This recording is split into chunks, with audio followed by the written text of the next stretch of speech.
Viewers, কাজী কৃষি খামার থেকে আপনাদের স্বাগতম। আজকে আমি আমার গরুকে এএসআই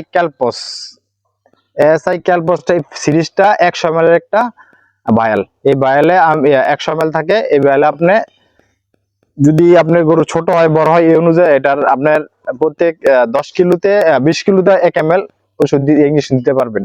আমি আমার গরুকে 10 ml করে 10টা গরুর কাছে ইঞ্জেকশন দিব এএসআই ক্যালপস। এই গরুটা দেখছেন, এই গরুটাকে আমি 10 ml এএসআই ক্যালপস দিব।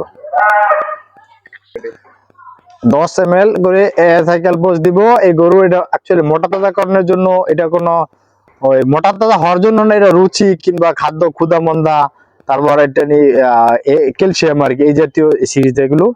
এটা কোনো এমন না যে হরমোন জাতীয়, এমন কিছুই না যে হরমোন গরু একদিন মোটা হয়ে যায়, এরকম কিছুই না। এই দেখেন 10 ml নিলাম, 10 ml।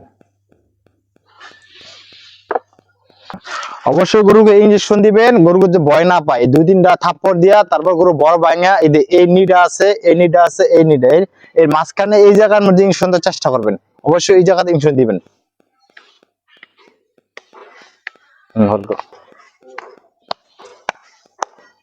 অবশ্যই ভালোভাবে ইঞ্জেকশন দিবেন, কারণ ইঞ্জেকশন এটা সপ্তাহে আমি এক সপ্তাহে এক ইঞ্জেকশন দিই।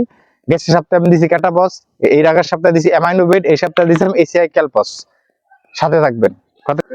ভিউয়ার্স, এটা শুয়ে রয়েছে গরু, কোনো সময় শোয়া গরুকে ইঞ্জেকশন দিবেন না, কারণ আপনারা শুই পুশ করবেন, গরুটার সাথে সাথে দাঁড়ায় যাবে, আপনার ব্যথা পাবেন এবং গরুর ব্যথা পাবে। আর অবশ্যই মনে রাখবেন, এরকম শু ইউজ করবেন খামারে, শু ইউজ করে ইঞ্জেকশন দেওয়ার সময় শু ইউজ করবেন, না তো গরুর পাড়া লাথি কোনটা খাই বসেন, ইঞ্জুরি হন, সমস্যা।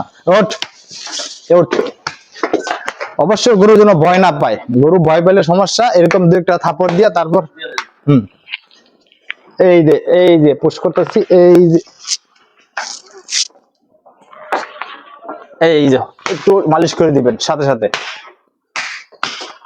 এটা ধর অর্থ হলো গরু রুচি বাড়বে, গরু ক্ষুধা মন্দা হলে, সমস্যা হলে, এবং এটা নিয়ে ভালো গ্রোথ হয়।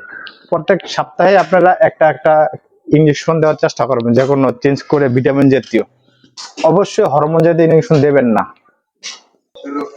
গরু যাতে ভয় না পায়। অবশ্যই গরুকে একটু আদর করে তারপর পুশ। এটাতে কি সমস্যা, এটা অনেক শক্ত।